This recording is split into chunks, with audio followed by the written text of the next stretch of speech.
Daros las gracias una vez más a una jornada de nuestros encuentros naturalistas. Hoy, la verdad, que con orgullo de tener aquí a Fernando Bandín, el presidente del patronato de la Fundación Fra Bartolomeo, que nos va a venir a hablar del, yo creo que, duro y arduo trabajo de estos 7 años trabajando en la custodia en la comarca de las Mariñas.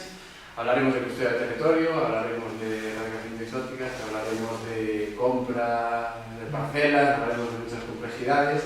Y qué mejor que Fernando para guiarnos hoy. Así que nada, gracias Fernando y gracias a todos. Bueno, antes de nada, agradecer a las autoridades tácticas que nos han invitado a hablar de aquí, de custodia del territorio, de los encuentros naturalistas. Y antes de nada, una advertencia, es decir, que nadie espere que esta vaya a ser una charla tan entretenida como las que hacen a los honores. Y la mala noticia es que Andrés no está dispuesto a devolver el precio de la entrada. Bueno, la advertencia, esta sería un poquito más seria. Yo no soy biólogo, yo soy informático, entonces puede que algún término biológico no me dé al 100% de exactitud. Y por otra parte, como voy a hablar de muchas cosas, igual doy por sobreentendido, ya las conocéis, pues en cualquier momento pues, me podéis interrumpir para precisar o para que amplíe algo de lo que estoy hablando.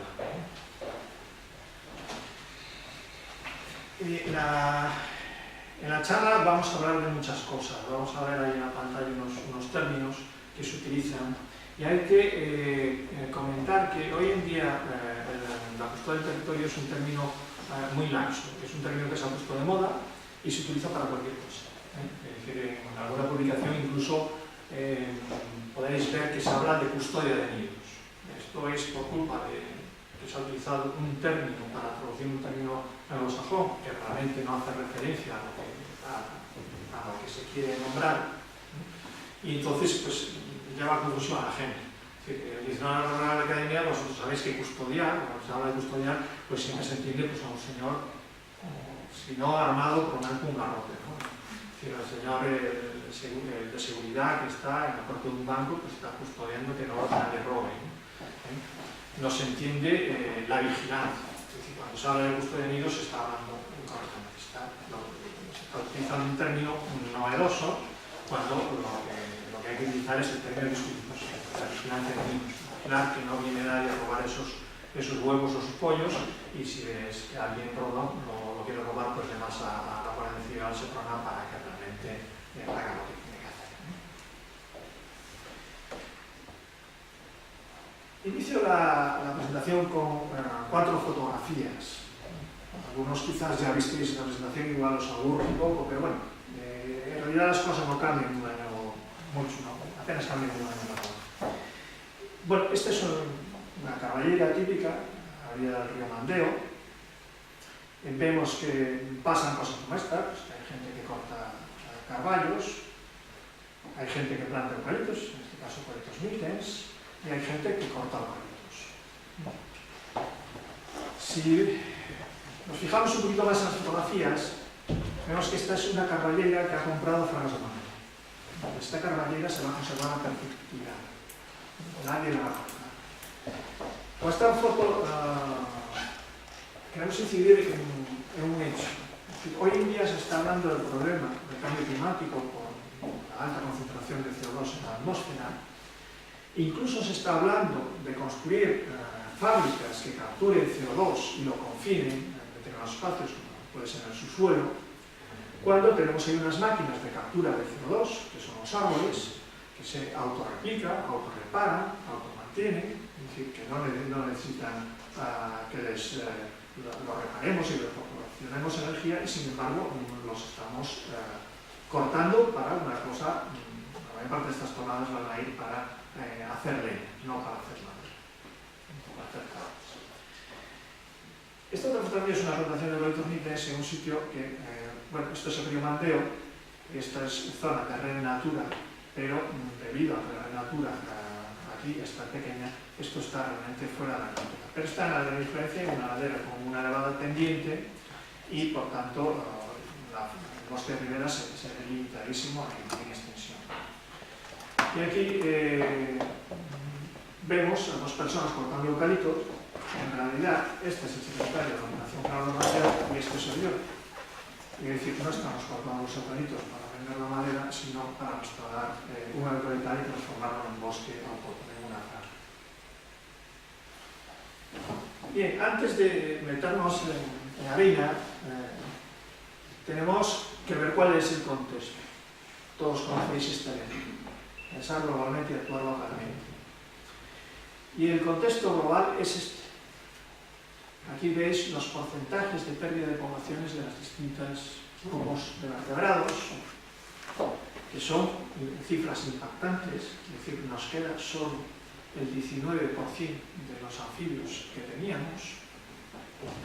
Y aquí vemos las principales causas de pérdida de biodiversidad, la pérdida directa de hábitats, transformación, la sobreexplotación de las especies, como puede ser el exceso de capturas en la pesca, la contaminación en general, las especies exóticas invasoras y muchas enfermedades que son de alguna forma también invasiones biológicas, y todo esto agravado por el cambio climático. El asunto es que a nivel local, tal como estamos nosotros ahora, difícilmente podemos actuar en todos estos campos. Es decir, si nosotros temas como a continuación, pues, bueno, los vehículos contaminan mucho, ¿podemos hacerlo realmente algo significativo contra eso? Pues va a ser un poco difícil. A nivel personal, pues, tienes que ir a trabajar, como trabajaba yo en Coruña, no tienes transporte público, pues al final me tengo que coger el coche y ya está. Por mucho que quiera rebajar la contaminación. Bien, esto es un ejemplo que pongo. Esta es una fotografía tomada en el río Mande.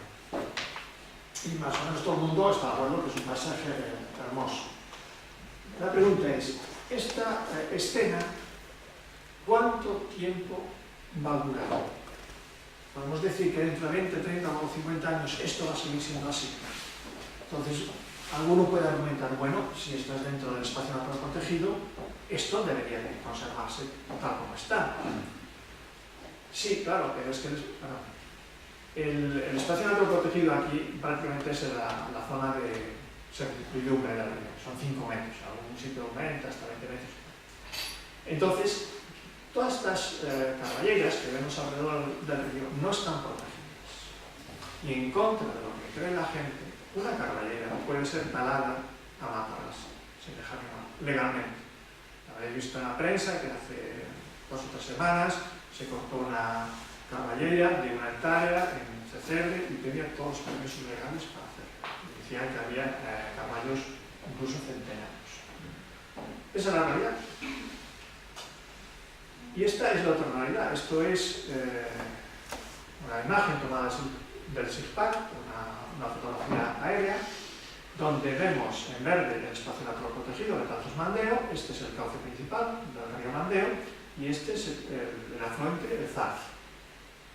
Bueno, pues ya veis ahí el ancho del espacio natural, 10 metros. No sé cuánto tiene esta habitación, pero bueno. El cauce principal, pues calcularemos que será unos 30 o 40 metros, unos 20 metros aproximadamente, 20-25 metros de cauce, más 5 o 10 metros a las orillas. Por tanto, tenemos un problema grave, que es que en Galicia solo estamos protegiendo el 13% del territorio, porque esta situación se da en muchos otros espacios naturales protegidos de Galicia. En nuestra comarca solo el 1,8%, cuando la media española es del 28% y en Canarias sube incluso hasta el 48%. Entonces, esto es en sí un grave problema, que solo el 1,8% de la superficie está protegida. Tenemos muy poca superficie protegida. Aquí tenemos otra fotografía tomada también en el Valle del Río Mandeo. Como veis, es una imagen otoñal que yo hice con la intención de sacar en todo su esplendor el bosque autóctono, hacer una panorámica. Pero es imposible. Es imposible sacar una panorámica en la que solo aparezca el bosque autóctono. Como veis, hay masas de eucalipto aquí, por aquí enfrente. Entonces, ¿qué supone esto? Pues por una parte todos sabéis que el eucaliptal no realiza las mismas funciones ecosistémicas ni en la misma intensidad que un bosque autóctono. Pero también podemos hablar de que hay un impacto paisajístico grave, que que hace que si alguien quiere disfrutar del bosque autóctono en otoño, pues realmente prefiera irse a Asturias o a Vigo. Eso es lo mismo. Entonces tiene también un impacto económico directo la degradación del paisaje. Aquí vemos otra fotografía para ilustrar este concepto de eucaliptización, el concepto por el cual nosotros lo llamamos eucaliptización a ese proceso por el cual están presentes los eucaliptos en sitios donde no deberían estar. Una cosa es que haya una plantación de eucaliptos, el propietario explota, produce madera, etc., en un sitio adecuado, y otra es que el eucalipto ya funciona como una especie zooxantelia invasora, aunque esté catalogada como tal, y coloniza zonas donde tiene un impacto negativo, tanto desde el punto de vista de afección a la biodiversidad como al paisaje. Este montículo, esta colina, está en la ladera norte del monte de Aspenuca, que se llama Picoto Pequeño.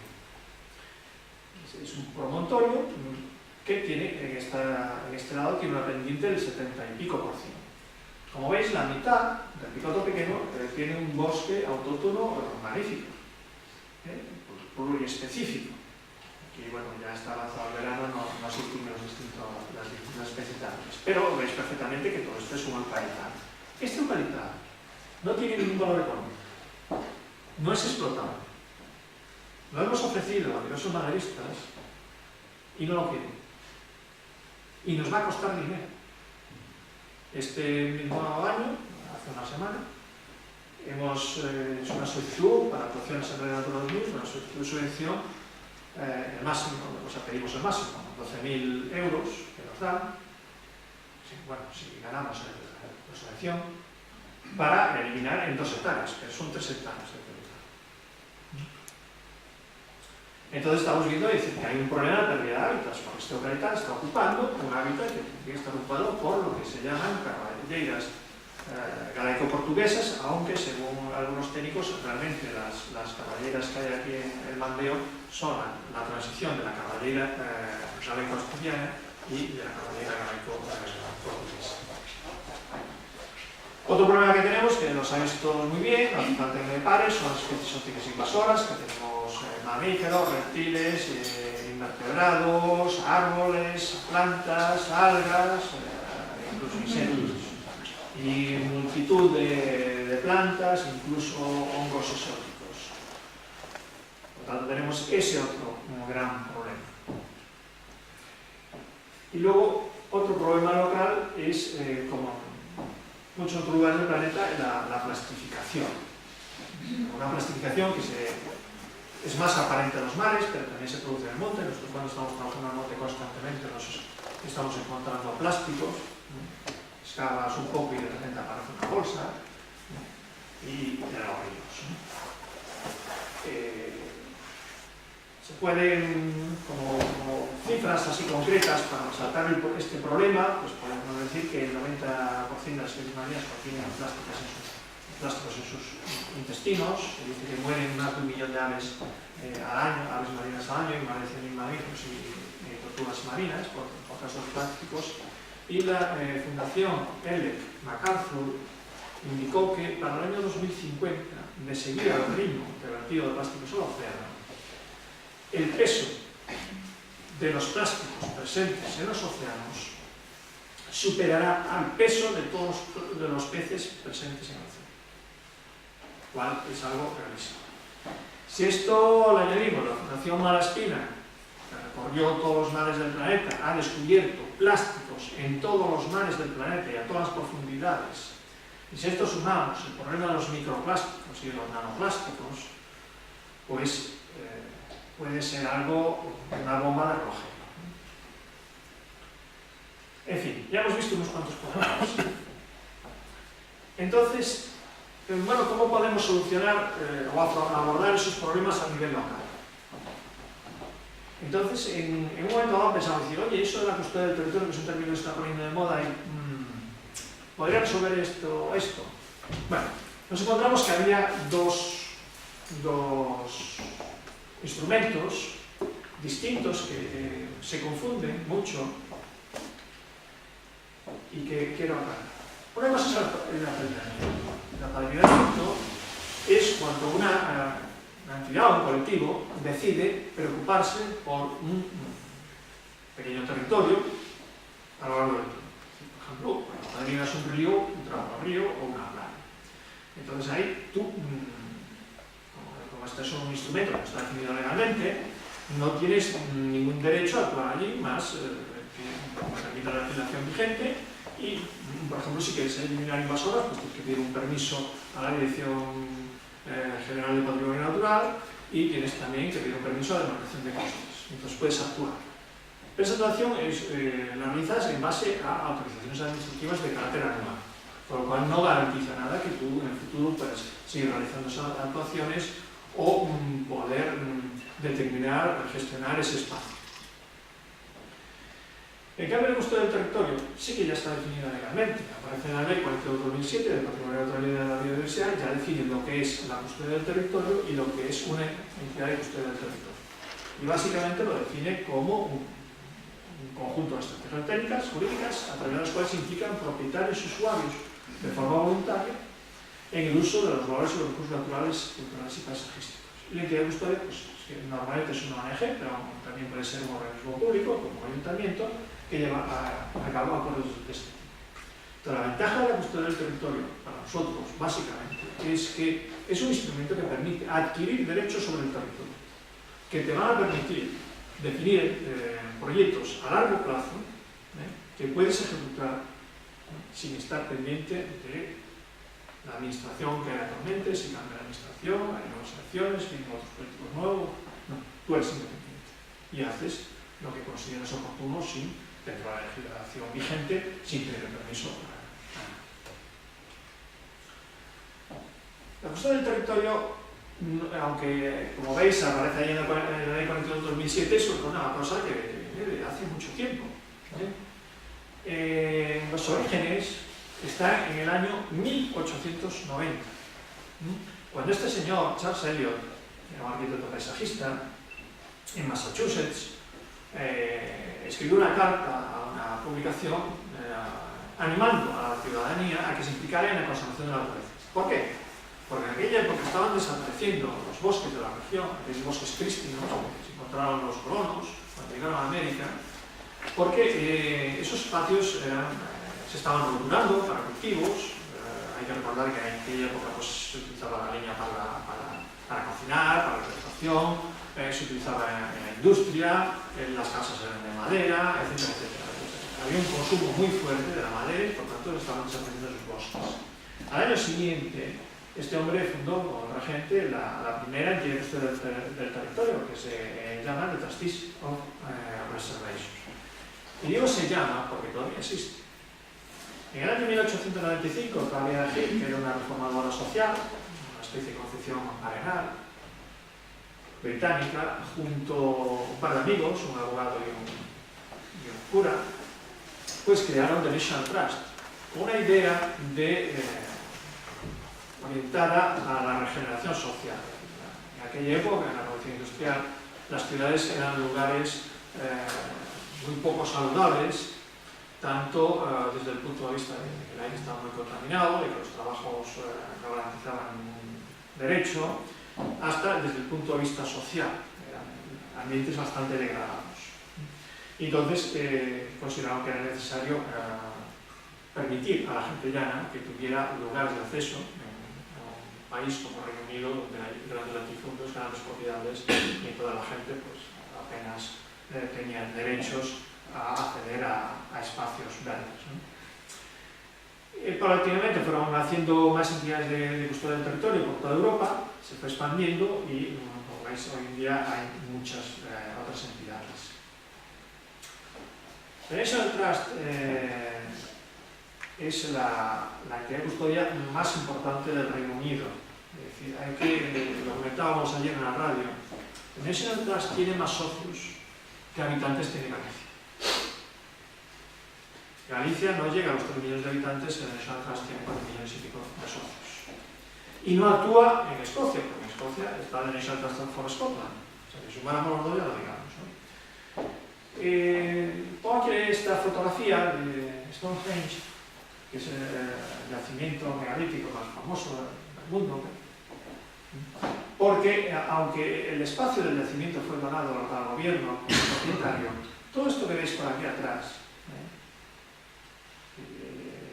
más o menos el típico paisaje inglés, está así gracias a derecho atrás. Si fuera Galicia, pues aquí tendríamos unos postes, un palito, sobre qué, toda la Pues esto lo que ha hecho derecho atrás es comprar todas estas parcelas para mantenerlas así y por tanto esta escena, que es la fotografía típica que vemos, pues parece bastante armoniosa dentro de lo que cabe. Todos sabemos que seguramente en la época en que se construyó esto el paisaje no era así, ¿no?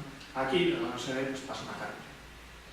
Bueno, hay un montón de datos, no vale la pena parar en ellos, pero por ejemplo podemos ver un presupuesto de 552 millones de euros en el año 2013. Pero eso atrás custodia muchas cosas, puede custodiar monumentos también, yacimientos arqueológicos, etc. Entonces se desvía un poquito de lo que es el espíritu del sitio donde estamos hoy. Y por eso traigo este otro caso de la entidad custodia del territorio del Reino Unido, que cumplió en el 2012 un siglo de historia. Este es el balance de esos 100 primeros años. Y aquí veis el mapa del Reino Unido con puntitos, que son reservas que han creado de Wildlife Trusts, que funciona como una federación de trusts más pequeños de los distintos condados. Y aquí podéis ver estadísticas del 2012, donde pues, tiene 800.000 miembros, más de 800.000, y 6,5 millones de personas visitan monumentos o reservas. Por dar unas cifras, y no para unos entornos. La RSPB, que es la Real Sociedad Británica para la Protección de las Aves, pero que realmente se dedica no solo a las aves, sino a todo tipo de animales, plantas, etc. Pues también veis aquí unas cifras tremendas. En 2017, pues más de 1 millón de socios, 1.300 empleados, 2.000 y pico voluntarios, que equivalen a más de medio millar de trabajadores a tiempo completo. Y bueno, también veis 104 millones de libras, 210 reservas naturales que cubren 150.000 hectáreas, etcétera, etcétera. Vemos un impacto también muy grande en la conservación de la naturaleza directamente. Bueno, ¿cuándo llega la custodia del territorio a España? Pues ahí lo veis. En el año 1974, cuando Félix Rodríguez de la Fuente, siendo presidente de ADENA, crea el refugio de la paz en Montejo de la Reina. Se da como cifra esa, aunque realmente unos años antes el WWF, que en aquel momento ADENA no formaba parte de él, unos años antes compró parcelas en Doñana, hizo una campaña para Doñana, y se las donaron luego al gobierno español. También se puede citar como pueblo principal de la. Luego el Gobe Mallorca en el 80 compra la finca de la Trampa por suscripción popular, porque va a ser romanizada. Y bueno, luego a Alavés también, y llega a Galicia en el año 1988 cuando Rivimoa se empieza a comprar el bosque en el Ribera del Bosque. Se hicieron ello porque en aquel año se produjeron los incendios que habían afectado realmente a la comarca. Según el inventario que se hace ciertos años de iniciativas de custodia en España, actualmente hay más de 2.000 autos de custodia escritos por 216 entidades que cubren más de medio millón de hectáreas. Que esa cifra es grande, pequeña, pues mira, si lo comparamos con la superficie terrestre de la red gallega de espacios naturales protegidos, vemos que es el 156%. Es mucho más grande que lo que protege oficialmente el gobierno gallego. Y probablemente esté mejor pasando. Aquí veis la cronología de la custodia, hasta el siglo XIX, unos hitos a finales del siglo XX. Nace Rivimoa, la Sociedad Agraria Natural en el 92 se empieza a custodiar la Laguna del Sobrado. Creemos que debe ser el primer acuerdo de custodia del territorio de España que tiene una masa de agua. Y tenemos que esperar al siglo XXI para que se defina legalmente, aparece en el Diario Oficial de Galicia por primera vez cuando la Xunta de Galicia declara a Fragua Mandeo como Fundación de Interés Gallego. Bien, ¿por qué nace Fragua Mandeo? Porque en un momento dado, en el año 2010 y los años anteriores, tres entidades estábamos trabajando conjuntamente en la comarca. La Secretaría de Gestión Natural, el Grupo de Estado y la Asociación Cultural Urbana. Estábamos haciendo propuestas, estábamos haciendo denuncias, estábamos moviendo, pero lo cierto es que muchas de esas denuncias al final no servían para nada, esas propuestas nos decían que estaban muy bien y quedaban en cajón. Entonces decidimos que era necesario actuar directamente, pasar a actuar directamente, no esperar a que la Administración haga las cosas. ¿Cómo haces para que tres entidades distintas, con una población de socios con unas características muy heterogéneas, con unas tradiciones distintas, etcétera, trabajen conjuntamente? Bueno, pues decidimos crear una nueva entidad que se dedicara exclusivamente a eso. Entonces decidimos que esa nueva entidad no debe ser una asociación, porque no se trataba de crear otra asociación más, una asociación ecologista, tampoco encajaba una federación, y vimos que la fórmula de fundación era lo adecuado, que era una fundación exclusivamente para trabajar en el territorio. Con un par de objetivos: realizar actuaciones directas de conservación que tuvieran efecto a largo plazo y vincular a los ciudadanos a la conservación de los espacios locales. Es decir, cuando la gente conserva espacios que quedan cerca de donde viven, se vinculan emocionalmente, pueden ver cómo evolucionan, ven que los resultados tienen unos efectos positivos, y es una situación muy distinta cuando te haces socio de Greenpeace, una gente que está allá muy lejos, les das el dinero, te mandan una revista y tal, y se presupone que hacen bien su trabajo, pero tú no estás tan ligado a ese trabajo como cuando lo haces tú directamente y ves los resultados en tu propia comarca. Bien, ¿cuál era la estrategia a seguir? Hay dos, en líneas generales, en entidades ambientalistas, hay dos tipos de estrategia, simplificando. Una es la defensa y la otra es custodia. En inglés le llaman advocacies y conservancies. Obviamente no todas las entidades se encajan en una sola, sino que puede estar en un punto intermedio entre esas dos líneas de trabajo. Fragua Mandeo, en todo caso, es una conservancia. Es decir, lo que no va a hacer es no va a hacer una denuncia de esto, no va a hacer una campaña en contra de la mina de Corpuesto, no va a hacer cosas de ese tipo. Es decir, no va a presionar al gobierno a nada o ponerse a actuaciones, no, se va a dedicar simplemente a actuar sobre el territorio, que es lo que hace una conservancia. Esto es algo que a alguna gente le llama mucho la atención, es que sea una entidad no reivindicativa, porque hay mucha gente que entiende el ecologismo como una actitud fedetista, donde todo el mundo tiene que ir a la vez a lo mismo, y luego ya mezclan pues, el ecopacifismo, el feminismo, no sé qué, y tienes que estar todos a todo a lo mismo. Y eso obviamente en la sociedad no es posible. Nosotros queremos crear una entidad que sea punto de encuentro de gente con ideas muy distintas, pero que están de acuerdo en una cosa, que es en conservar los espacios naturales de nuestro mundo. Con respecto al tipo de afiliación, como dije, no es una asociación, es decir, no tiene miembros, no tiene socios con derechos y obligaciones, que pagan las cuotas, sino que es una entidad que no tiene socios. Es decir, lo único que tiene Fragua Mandeo es un patronato en el que hay solo tres personas que no se representan a ella, representan a tres entidades. El Grupo de Estado, que está Antón Vázquez, la Secretaría de Gestión Natural y el Grupo de Estado, y son los que toman las decisiones.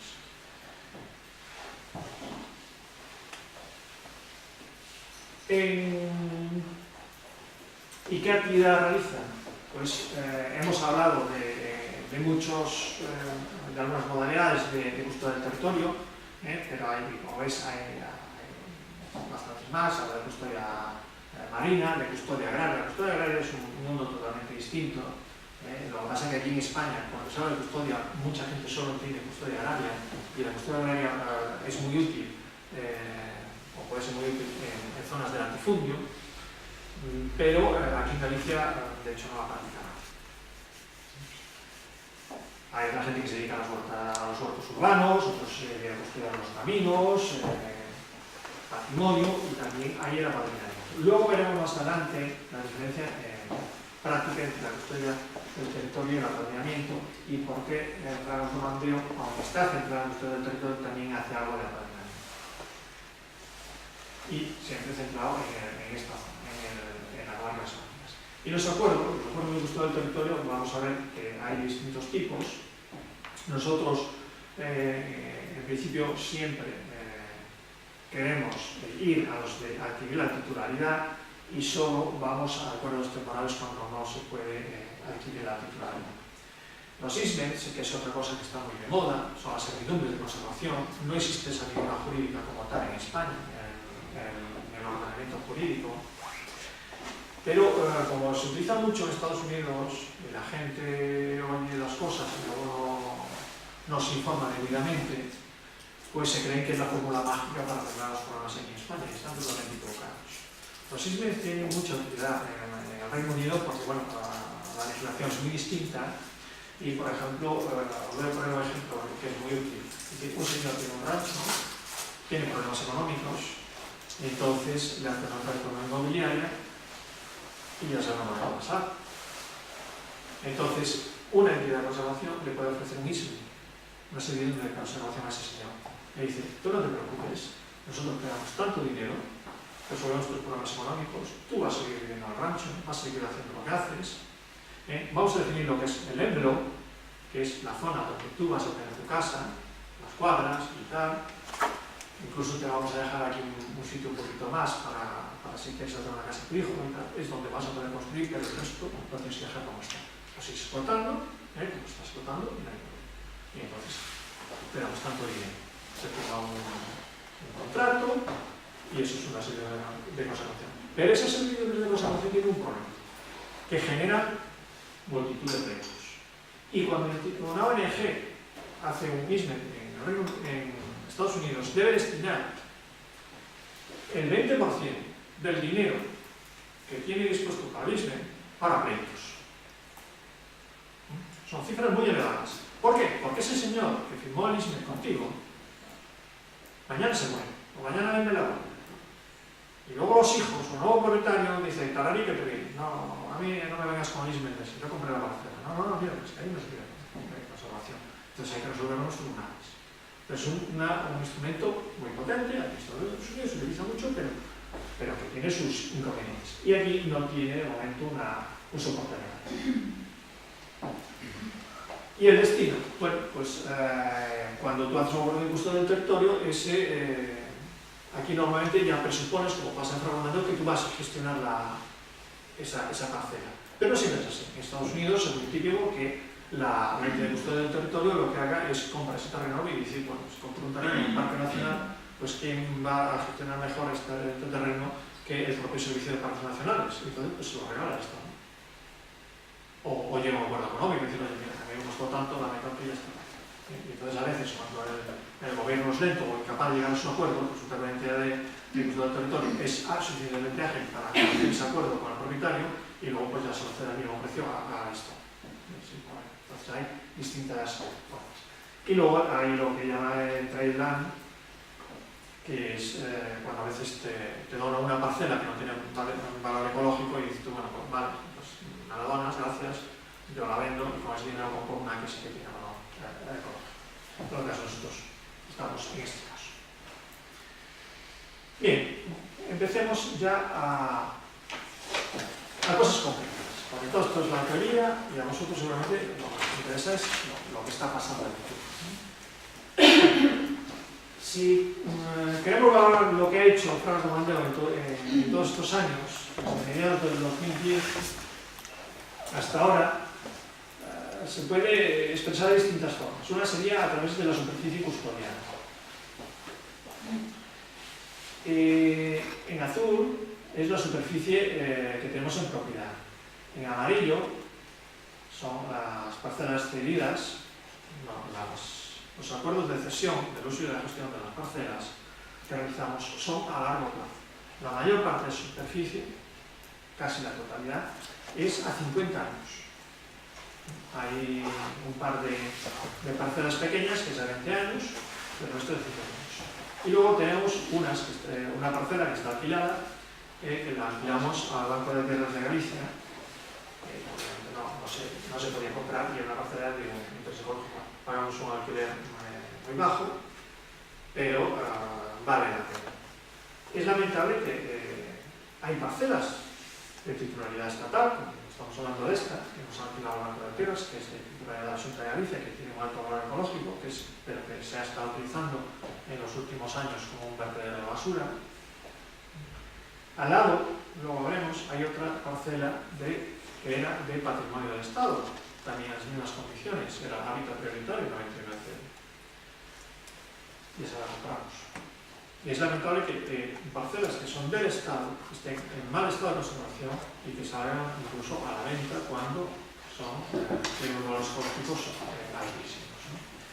Bien, al margen de todo eso, ¿por qué esta gráfica es así? Bueno, los 3 primeros años es que compramos muy pocas parcelas porque estábamos esperando, queremos hacer una microreserva, luego hablaremos de ella, en el Hoyo de la Roda, estamos esperando a que iba a entregar, el Banco de Tierras de Galicia, modificar la ley, porque alguien, como siempre, alguien relata las leyes y no se sabe muy bien lo que está pensando, y puso una cláusula que decía que las entidades privadas no podían acceder a las parcelas de Banco de Tierras de Galicia, solo podían acceder a agricultores, ganaderos y a los organismos como las universidades, pero no entidades privadas como la nuestra. Entonces hubo que esperar, fuimos a hablar con el director Mantegal y hubo que esperar a noviembre del 2011 a que promulgara la ley de movilidad de tierras para quitar ese obstáculo. Pero desde que se promulgó esa ley hasta que nos aceptaron nuestra solicitud, que la presentamos ya en diciembre de ese año, pasaron 2 años. Y entonces, el que nos dieran esa parcela o no, iba a alterar nuestra estrategia de compras de varias parcelas. A partir de 2013 empezamos a comprar ya a buen ritmo. Luego aquí veremos, fue cuando firmamos el primer acuerdo de custodia del territorio con el Ayuntamiento de Coirós, con 9 hectáreas. Es el segundo acuerdo de custodia del territorio que se firma con la Administración en Galicia. La primera lo firmó la GCT un año antes, sobre las Islas del Niño, que son de propiedad de la Diputación de Lugo. Y al año siguiente volvimos a firmar otro acuerdo con el Ayuntamiento de Coirós, que nos pedía también el uso de gestión por 50 años de otras 5 hectáreas en una zona que es la cartera 14. Luego hablaremos de ello. Y entonces aquí ya se empieza a producir una ralentización de las compras. ¿Por qué? Porque estos 2 proyectos que veremos precisan de liquidez. Y entonces dejamos de insistir en la compra de parcelas para disponer de liquidez para poder acceder a una serie de subvenciones. Luego todo esto en un contexto de crisis económica muy fuerte, como en este gráfico de la evolución de afiliados a la seguridad social. ¿Dónde tenemos acuerdos de custodia? Principalmente en el Ayuntamiento de Coirós, en Aranga, en Alcesuras y en Soga. Ahí veis las superficies. Las parcelas de sobrado, hay que decirlo, cuando se constituyó Fernando Mandeo, para construir una fundación, la ley gallega obliga a disponer de un capital de 30.000 euros. Lo que pasa es que no obliga a que lo tengas en metálico, sino también puede ser propiedad. La Secretaría de Historia Natural nos donó 2 parcelas en la Buena de los Sobrados Monses, que nos permitió, el crédito hasta son 27.000 euros, y nos permitió simplemente juntar 3.000 euros más que nos emitieran el alta como Fundación de Interés Gallego y que nos clasificara como Fundación de Interés para la Defensa de la Natural de Galicia, lo cual tiene unas ventajas que veremos. Vamos a explicar lo que hacemos en base a las campañas. La principal campaña nuestra es la descentralización, entendiendo por esto la recuperación de la fraga en el entorno del río Mandeo, en aquellas zonas donde no debe de haber una explotación forestal. Entonces, básicamente eso consiste en comprar parcelas, y esas parcelas pues, o bien tienen una carballera, un bosque caducifolio autóctono, y entonces, bueno, pues lo que hace simplemente es garantizar que nadie lo corte, porque es tuya, y si aparece alguna especie exótica, una cancionera o cualquier otra, pues la eliminas. Y cuando es un eucaliptal, pues lo que hay que hacer es primero entrar a cortar la madera. Normalmente se compra la parcela ya con la madera cortada, para no discutir con los propietarios sobre el valor de la madera. Y entonces aquí podemos ver pues, a la gente recogiendo, porque claro, los maderistas dejan aquello hecho en pis, que dejan toda la ramallada por ahí. Entonces lo que hay que es acumularla. Tradicionalmente en Galicia se quemaba. En estas labores forestales lo que se hace es quemar por cosas raras. Pero eso no, desde todo punto de vista, no es aconsejable. ¿Por qué? Por una parte liberamos CO2 a la atmósfera, cosa que no debemos hacer porque ya tenemos problemas graves con eso. Segundo, cuando se producen fuegos, se están liberando metales que están compuestos orgánicos, realizan su función biológica correctamente. Al someterse a altas temperaturas se liberan, entonces son radicales libres que pueden llegar a crear problemas de contaminación. Hay unos estudios muy interesantes que hizo Serafín González, presidente de la Sociedad de Historia Natural e investigador del Consejo Superior de Investigaciones Científicas, el foro, que demuestra que los incendios producen contaminación por metales, entre los problemas que generan. Y hay un tercer componente que no se comenta habitualmente, que es que cuando tú quemas, nos ha pasado en esta parcela, cuando tú quemas un montón de leña, esa zona quemada, digamos, se elimina todas las semillas del banco de semillas que hay en la tierra, y luego las que van a colonizar esa tierra quemada, los primeros colonizadores van a ser especies invasoras, como la coniza canadiensis. Lo constatamos allí. En todo caso, nosotros, cuando esta es una de las primeras parcelas que restauramos, amontonamos toda la leña con el objeto de quemarla, porque te obliga a la legislación a gestionar toda esa ramallada. La gente dice, no, pero la biomasa. Y dice, vale, tú traes una empresa que se lleva esta biomasa. No hay ninguna. Nadie quiere eso. Entonces, la única alternativa que queda es quemarlo. Y bueno, pues allí se juntó ese día, pues se juntaron los forestales, se juntaron los de medio ambiente, vino una motobomba, estos avisados por nosotros, pero con todo ese despliegue al lado de la autovía hasta llegó la Guardia Civil. Y encima la Guardia Civil era novato, para no ver al CEN, y parecía que no se creía, estaba yo hablando con el forestal, o sea, todos de uniforme, y aún parecía desconfiado, ¿no? Está aquí todo controlado, hay una motobomba, era un día que yo vallaba, y dije, ¿qué problema hay aquí? Entonces, bueno, quemamos montones de estos, pero al final los demás no los quemamos. Y ahora, de hecho, ya nos dejan hacer este método de gestión de la biomasa, nos lo permite hacer siempre, ¿no? Luego está el secado de los cepos. Este señor, Luis, está aquí cortándole la corteza, arrancando la corteza al eucalipto para que no rebrote, los rebrotes, esta chica también, y tal. Entonces, nosotros no matamos los eucaliptos con productos químicos, lo hacemos manualmente, a lo bruto. En plan, cogemos ahí las hachas, normalmente utilizamos una hacha Pulaski, y arrancamos la corteza. Arrancamos la corteza hasta el cambio. Hay que llegar al cambio, es el tejido meristemático, es decir, donde van a salir los brotes del eucalipto. Hay que dañarlo severamente para que se pudra el tronco y no se regenere. Y plantamos castaños, en este caso castaños micorrizados, aunque la micorización, desde luego, los boletos eudulis que nos prometieron no salió ninguno.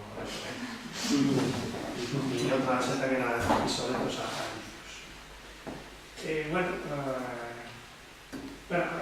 aquí veis, este es el tejido meristemático, veis aquí los brotes entre la corteza y el tronco, ¿no? Aquí, bueno, pues hemos estado arrancando como queda el tronco. También se amontonaron piedras para hacer refugios de pequeños vertebrados. Esos montones de ramas también sirven de todo tipo de vertebrados e invertebrados. Hay una cosa que tampoco te explica nadie, que son estos son eucaliptos, que cuando son más pequeños, bueno, yo te da un poco agradecido, ¿no? Los arrancamos ya de raíz, pero lo que no te explica es que simplemente basta con que arranques el lignotubérculo. La gente no te explica que los eucaliptos tienen lignotubérculos. Si yo me olvidé de traer uno, para que lo vierais, es como un engrosamiento, como que tiene la base del eucalipto, donde almacena nutrientes, porque cuando el eucalipto es joven, ¿no? Pues, imaginaros en Australia, sobre todo cuando había mega mamíferos, los rompían, porque los incendios y tal, entonces tú puedes destruir el eucalipto por la parte aérea y queda ese lignotubérculo en tierra de donde van a salir los rebrotes. Luego esta raíz, la parte de abajo, esto puede quedar en tierra que no va a salir ningún eucalipto. En esta zona sí que salen los rebrotes, aparte del tronco. Bueno, se plantaron los castaños y, bueno, y nacieron también muchos carballos y otras especies autóctonas espontáneas. Hay más trabajos en el monte, porque, bueno, por abreviar, a veces no pongo fotos de todo, pero después de imaginaros que un bosque, que los maderistas lo rompen con todo, le da todo lo mismo y tal, bueno, por medio hay algunos árboles autóctonos que sobreviven, pero con las ramas medio rotas, caídos y tal. Entonces, bueno, pues hay que ir con la tijera de podar, serrucho y tal, reparar las heridas, atarlo, porque están medio caídos, poner una estaca, que clavarlo, atarlo, tal.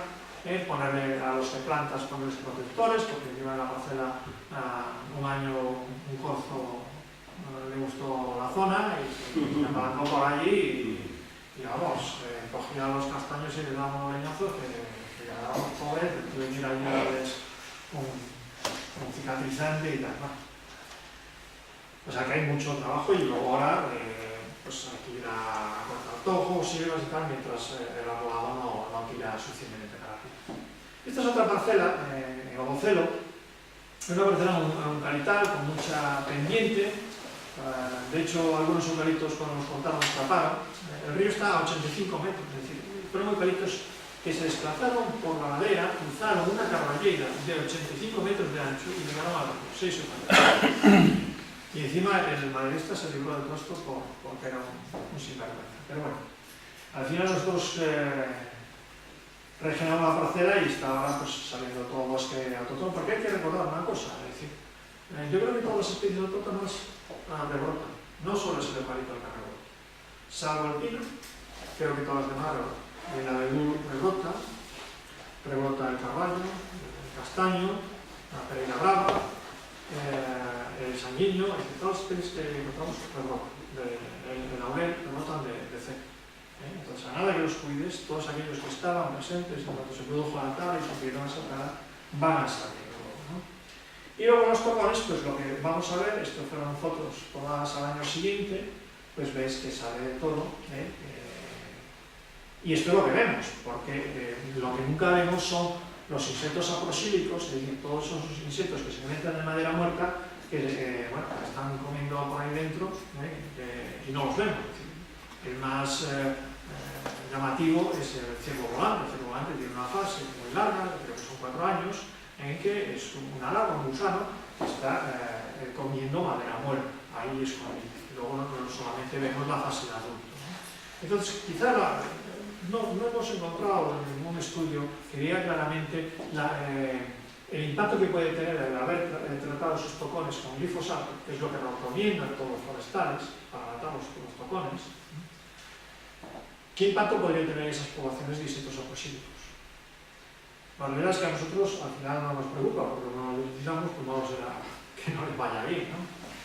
Y aquí vemos a nuestra mascota dona con un castaño, llega hasta aquí, y aquí al lado unos eucaliptos que dejamos de testigo un año después de que se cortaron. Fijaros qué tamaño, en 2 metros de largo.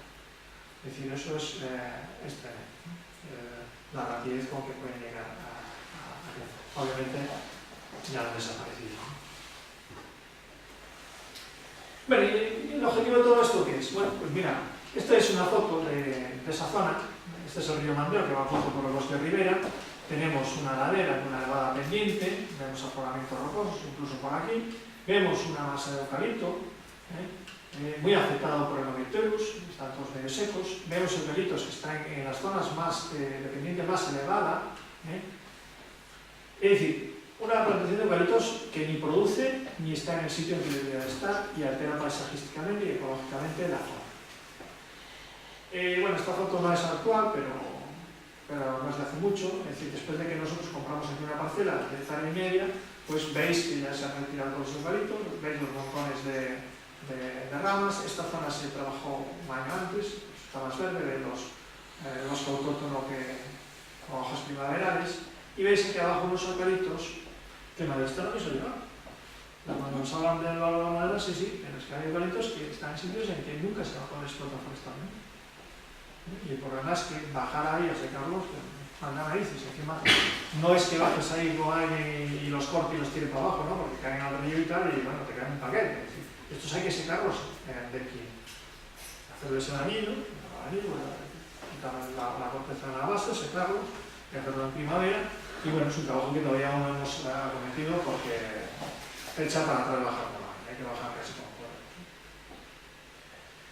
Y al final lo que se busca es conseguir esto. Esto es allá al lado, es una zona de bosque autóctono, pluriespecífico. Bien, dentro de la campaña de eucaliptización hay una campaña muy específica que es Fraga da Espenuca, que esto es el monte de la Espenuca visto desde la Nacional Sexta, como veis muy afectada por el eucaliptal, pero hay bastantes manchas de bosque autóctono. Esta otra fotografía es el lado norte, aquí veis la ermita, esto es bosque autóctono, y esto es una parcela de casi 2 hectáreas que es propiedad del ayuntamiento, y el año anterior había cortado todos los eucaliptos para venderlos y estaban regenerados, y todos estos son eucaliptos. Entonces nosotros, vista esa situación, el mirador no tiene vistas por culpa de esos eucaliptos, los adquirió temporalmente cuando se miraban estos eucaliptos de esta zona, luego la arzobispado eliminó también de esta otra zona, pero si se dejaban crecer esos eucaliptos, obviamente iba a volver a dejar de tener vistas. El Monte Espenuca es un lugar muy emblemático. Los habitantes siempre llevaban ahí a la gente, a los turistas, a los que vienen de Madrid, etcétera, para que vieran todo el Valle del Manteo, ¿no? Bien, nosotros llevamos ese convenio con el Ayuntamiento de Toledo, que nos cedió 9 hectáreas, son varios montes, no solo esos. Y entonces esa parcela, como ya había cortado los eucaliptos, pues era la que corría más prisas de transformar en bosque autóctono, porque si no, los remontes pues estaban creciendo a toda pastilla. Para ello, ¿qué hicimos? Pedimos una subvención a la CODE. Una subvención que nos dieron 6.000 euros. Con ello lo que hicimos fue contratar a unos trabajadores forestales para que hicieran el trabajo a la hora más dura, porque era una zona con mucha pendiente, y además estaba complicado porque Madrid había dejado todo ahí tirado, algo que no se puede hacer, hay que gestionar la biomasa, incluso transitar por allí era muy complicado. Entonces, en las partes más llanas, este hombre pues, tenía maquinaria pesada, pasó el tractor con los martillos para triturar todo, pero esta técnica tiene una desventaja, que también se carga todo. En otras zonas con más pendiente, pero yo creo que en la zona forestal, un trabajo además fue durísimo, porque fue un julio-agosto muy caluroso, y los voluntarios pues, plantamos carballos porque el ARADER nos obligaba a que la reforestación era completa, y tuvimos que plantar 145 carballos, de lo mínimo que podríamos hacer, en pleno agosto. No, te dan la subvención y te dicen, no, en el último día de agosto tienes que estar el proyecto terminado, tienes que presentar los planes. Y te habían avisado 2 meses antes. O sea, todo el trabajo se tuvo que hacer en 2 meses por agosto. Esos son uno de los problemas graves de las subvenciones, que no piensan en las necesidades del subvencionado. Solo piensan en decir, vale, que presento los papeles al 1 de septiembre y después tenemos septiembre, octubre, noviembre y diciembre para hacer todo el balance de las cuentas anuales, ellos allí calentitos en su despacho. No tienen en cuenta que las necesidades de la naturaleza son bastante más complejas que eso, ¿no? Y luego tiene el problema de que obviamente necesitas liquidez, necesitas tener tus cuentas, nosotros en ese momento necesitamos tener unos 7.000 euros en nuestra cuenta para poder hacer esas subvenciones. Por eso en ese momento ya no podíamos comprar parcelas. Bueno, pues a la hora de plantar se pusieron tutores, no sé muy bien, pero esto es una malla metálica, está poniendo una malla metálica para proteger los cozos metabólico que hay que tener. Y bueno, toda esta limpieza también permitió que se vieran bien estas rocas que tienen muchas leyendas allí en Espenuca. Al año siguiente se promovimos desde Fragua de Mondeo un campo de trabajo. Los campos de trabajo no los podemos organizar nosotros, tiene que solicitar un ayuntamiento a la Xunta de Galicia. Pero lo que nosotros hicimos fue buscar unos monitores y un director de campo de trabajo que organizaron, redactaron todo el proyecto, presentaron todo el papel al ayuntamiento, y el ayuntamiento solo tuvo que firmarlo y presentarlo a la Xunta para que se lo concedieran, y estuvieron trabajando allí en una parcela que luego veremos, cortando los arbolitos más pequeños. Fue un trabajo bastante duro para ellos, vino gente de Japón, de Corea, de Siberia, en fin. Y en toda esa habilitación de la parcela, para visitas, para que nos concedieran ese subvención a la ley, pues hubo que poner un cartel, indicando pues, la subvención, pero bueno, pues, mapita, 9 especies de árboles que hay presentes, explicando un poco lo que es, y también se creó una página web, que está en nuestra web, donde se habla de todo el patrimonio natural y arqueológico del Monte de la Espenuca, porque es un monte, llamamos un monte sagrado, porque aquello se supone que fue una necrópolis prerromana. Desde luego ya había entrenamientos romanos porque había una lauda sepulcral allí clara, ¿no? Pero este es un proyecto pues, mucho más amplio. Esta es la parcela donde se ha actuado, de casi 2 hectáreas. Veis que hay una pequeña masa de bosque autóctono, pero el resto de localidad. Pero es un conjunto de 3 parcelas que conveníamos con el ayuntamiento, que están muy próximas unas a otras. Este es el río Mandeo, como veis este es el parcelario, este es la parcela Picoto, para la cual solicitamos este año una nueva subvención, la de 12.000 euros, en la cual todo esto es eucaliptal hasta allí. Solo este trozo pequeño es bosque autóctono. Y este todo es bosque autóctono, que es la fotografía que hemos visto anteriormente. Entonces un proceso que hay que volver a hacer igual que aquí, pero en unas condiciones de pendiente, presencia de rocas mucho más duras.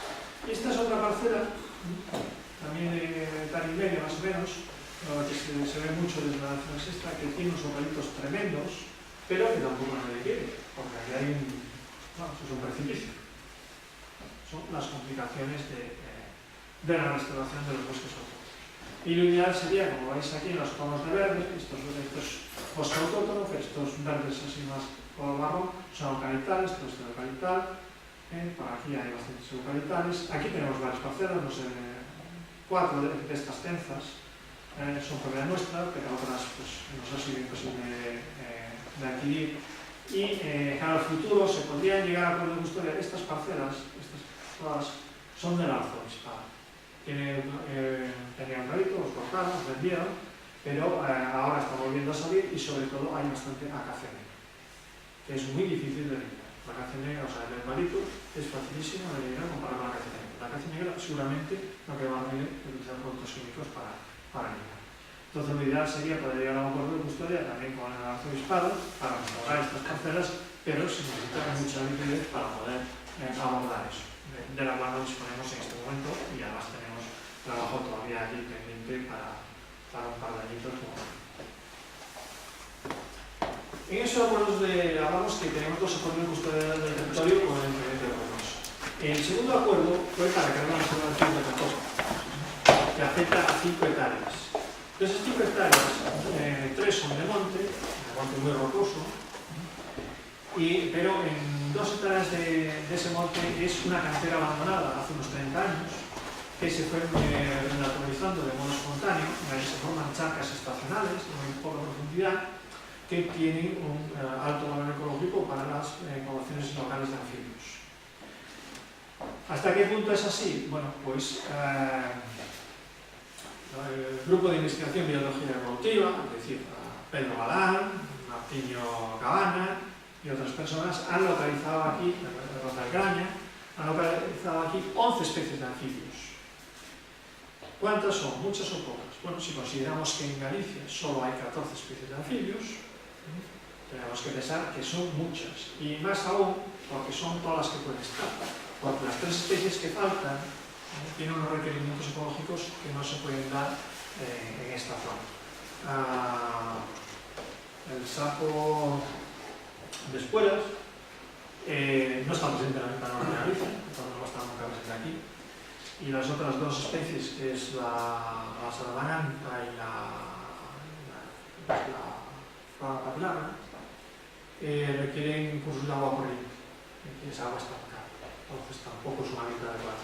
Por tanto, tenemos las 11 especies que podemos tener y, por lo tanto, es lógico conservar este espacio como una microreserva de anfibios. Las microreservas son esos espacios, normalmente de menos de 20 hectáreas, que se destinan a un fin específico.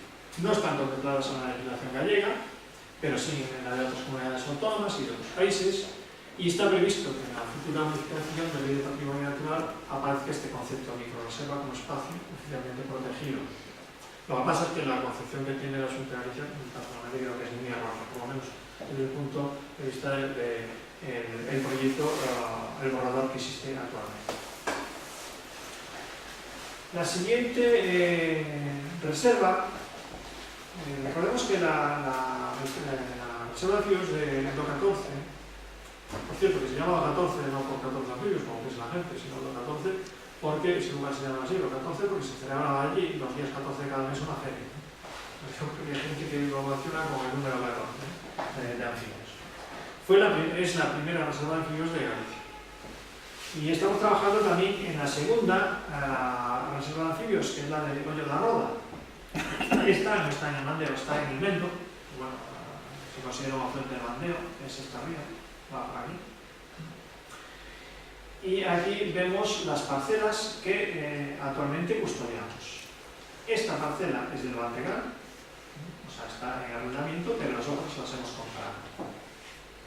Es una zona totalmente distinta a la reserva 14, porque el 14 es una zona granítica, una excavación de la cantera, pero aquí estamos hablando de un suelo hidromorfo, porque aquí esto es totalmente llano, es una situación que está muy raramente en la cuenca media y baja de los ríos Mandeo y Mendo. Entonces, ya veis que hace un poco de meandros del río, hay mucho hábitat 91 al 0, toda esta zona es inundable, todo el año tiene excavas un poco y hay agua, en fin. Entonces es un lugar óptimo para anfibios y otras especies que ligadas a este tipo de hábitats, ¿no? Esta parcela la compramos cuando, al principio no la íbamos a comprar, pero decidimos comprarla porque el propietario tenía eucaliptos y chopos híbridos, y con todos los eucaliptos le entramos y dijimos, nos lo vendes y tal, y lo convencimos y forma parte de la reserva. Y diréis, bueno, ¿qué pasa con estas otras? Bueno, pues aquí aprovecho para comentar los problemas de la custodia del territorio. Los acuerdos, como veis, el custodia del territorio puede ser de compra-venta, alquiler, cesión de uso y gestión, también te la puede donar. Hay gente que nos ha donado parcelas, en pocos casos, también puede ser por legado testamentario, pero todavía no se murió nadie que nos de algo, afortunadamente para él. Y bueno, pues decimos, este es un arrendamiento de Bantegal, porque el Bantegal no tiene en su legislación la posibilidad de cedernos gratuitamente la parcela. Eso es una cosa que hay que tener muy en cuenta en las entidades como Hábitat, o sea, las entidades que son advocacies, que pueden influenciar al gobierno, que pueden intentar que se modifiquen las leyes de un sentido u otro, que hay muchas normas que afectan a la custodia del territorio que no son estrictamente conservacionales, ¿no? Como es el caso. Bien, esta parcela es la Xunta, como hemos dicho, está en el banco de tierras. Esta parcela era de patrimonio del Estado, ¿sí? Porque aquí hizo una concentración parcelaria, la quedó ahí, y pues, el Estado en un momento dado decidió deshacerse de ella. Perdió una barbaridad. Es hábitat prioritario, 91-0. Llena de basura, igual que esta otra parcela. Todo esto que veis aquí es un vertedero de escombro, tierra, basura del ayuntamiento. Entonces la pone a subasta a un precio absurdo y la subasta queda desierta 4 veces. Cada vez que queda desierta baja un 15%. Y después de 4 veces desierta, estábamos desesperados porque empezaba a bajar a un nivel que ya corríamos riesgo de que algún listillo se nos adelantara, y entonces decidimos comprarla a un precio que aún así nos pareció caro. Esta parcela pequeñita, tan pequeña, no valía nada, fuimos al titular, le ofrecimos 200 euros, lo mismo que vale la escritura, y se tomó un insulto. De hecho, el señor ni nos había abierto la puerta, ¿no? El portal, teníamos que hablar a través del portal de tu casa, ¿no? Y fue curioso porque 2 años después me llaman por teléfono, oiga, ¿son ustedes los que compran tierras? Sí, tal, somos de Trasanquero. Y entonces, bueno, pues que sí, que nos vendía la parcela, 2 años después. Bueno, ya habíamos dicho que el señor ya no hay nada que hacer, ¿no? Nos la vendió y al final resultó una persona encantadora, además resulta que trabajó con un familiar mío y tal, y la relación, la propiedad ahí fue muy buena. Pero como veis, es decir, una situación un poco...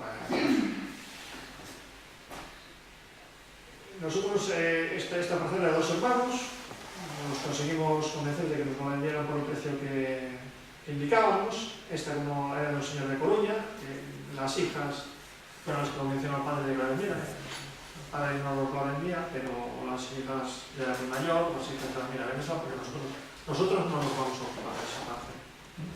Y nos la vendió con la condición esa de que efectivamente destinamos a lo que decíamos que íbamos a destinar, ¿no?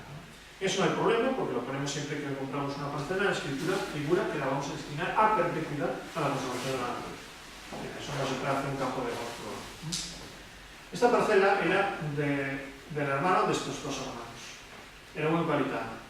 Cuando fuimos a verlo, el hombre era un hombre informado, sabía perfectamente que tenía las limitaciones para tener peritos, porque aquí está al lado del río, nosotros eran prados, en fin, sabía lo que era.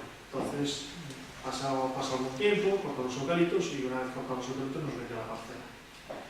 Esta es otro eucalipto también pequeño, y cuando fuimos a ver al propietario, se era una señora, pero la propiedad en realidad era de los 6 hermanos. Y resulta, nos dice que están enfrentados unos con otros. Hay 2 que denunciaron a los otros 4. Y dice, el asunto está en los tribunales. Cuando se resuelva, si la parcela me toca a mí, yo os la vendo. Si le toca a otra, hablar con quién. Con lo cual, seguimos esperando a que se resuelva legalmente esa parcela. Esta otra parcela es de 3 hermanos que se llevan mal. Uno es que vive aquí, otro está en Barcelona y otro en París. Y resulta que uno de ellos, no recuerdo si es el de París o de Barcelona, se murió, por lo menos son los hijos, una parcela que no vale para nada. Con lo cual, el propio señor de aquí me dijo, mira, esto es invendible. Simplemente, es invendible. No se trata ya de dinero, ¿no? Luego, esta parcela es de un pariente este es de un maderista que es una cosa. Nos pidió un solar a cambio de esto. Y nos contó unas batallas que... Esto no sé, yo nada. Y esta parcelita, que son 200 metros de nada, resulta que estudió un señor que está en Inglaterra, está aquí, pero ya habla mal de castellano incluso. Y yo hablé por él, por teléfono, ¿no? Y claro, me empieza a contar que realmente, bueno, no le van bien las cosas con sus familiares de aquí, y entonces lo de aquí de Galicia ya le suena una cosa así. No quieren saber mucho de él, y al final me dijo, bueno, perdona, te estoy hablando de mis problemas familiares y no tal. Pero claro, con una cosa y otra, me dijo, cuando vaya por ahí, pasado ya 4 años y no ha venido. Pues no sabemos lo que va a ser. Estamos hablando de 200 metros cuadrados, es decir, si es que no vale ni 200 euros eso. O sea, es así de claro, es decir, el notario cobra 200 euros por la escritura. Es decir, esta parcelita nos va a costar 400 euros. Y no lo vale. Pero nos es necesario para conectar todo esto. Porque desde aquí hasta aquí hay medio kilómetro. Y es hábitat prioritario. Bueno, con esto os he explicado un poquito los problemas de adquirir parcelas. Por cierto, otro problema que no os he comentado, el otro día mirando esquelas, porque esto de mirar esquelas es muy útil para comprar parcelas, me enteré que uno de estos 2 hermanos murió hace 1 año y medio. O sea que tuvimos suerte de comprar la parcela, porque si no ahora tendríamos que estar hablando de uno de los hermanos y no sé cuántos hijos del otro hermano, ¿no? Pues Pues os quería comentar que este viernes vamos a negociar la compra de una parcela que iniciamos, yo creo que hace 2 años, la negociación de esa parcela, que tiene una complicación porque la escritura pone una superficie que el catastro no reconoce, y con una cosa y otra, hablar con un boom, la propietaria se me muere. Y bueno, pues claro, entonces la hija, que le llevó negociaciones, pero bueno, ahora vamos a arreglar todo esto y tal. Han pasado 2 años y vamos ahora a ir a ver a la hija a ver si por fin compramos la parcela. Nosotros dijimos lo que le pagamos por metro cuadrado y mira, si tiene más superficie de la parcela, pues que arregle yo lo del catastro, y si no le pagamos lo que dice el catastro, pero que no vamos a pagar algo que no está dando. Bien, bueno, ahí vemos los datos. Bueno, saltamos a Sobrado. Como habíamos comentado allí, hay 2 parcelas que nos vamos a llegar a de historia natural. En una de ellas está el observatorio ornitológico y nosotros cuando llegamos, bueno, el observatorio está bastante deteriorado, tuvimos que hacer unas cuantas reparaciones, luego un par de años después cayeron unos... Bueno, las vistas estaban cegadas por los salgueros, que nos cortaban los salgueros, pero incluso 2 años después 2 de ellos cayeron contra el observatorio, que no rompieron nada, los tuvimos que cortar, tuvimos que reparar las ventanas, la puerta, el cartel, solo quedaba el cartel de plantas, faltaba el de aves, entonces decidimos ponerlo dentro, porque nos parecía más lógico que tengas el cartel de aves dentro, están mirando, porque ya miren las aves, no tengas que salir del chocolate para verlo, ¿no? Y también pusimos aquí un poco la historia de la laguna Sobrado, que como sabéis no es una laguna, es un embalse que hicieron hace medio milenio, hace 500 años, los monjes del monasterio para abastecerse de agua que servía. Dicen que entraba, o sea, que tenía agua corriente en la cocina, o sea, que para aquella época era un jazo, ¿no? Pero además es que con esa agua movían los molinos y regaban los prados. Y además dicen que también era una piscinatoria, tenían truchas para la cuaresma. Cuaresma no se puede comer carne, entonces tenían siempre ahí truchas, ¿no? Bueno, pues aparte del mantenimiento del observatorio y de las parcelas, pues de vez en cuando vamos a recoger la basura, tanto en las parcelas que custodiamos como en 1 kilómetro de camino jacobeo que pasa el camino inglés, que pasa por allá al lado, y también todo el contorno de la laguna. Y ahora vamos a hablar del otro aspecto que realizamos, que es el apelinamiento.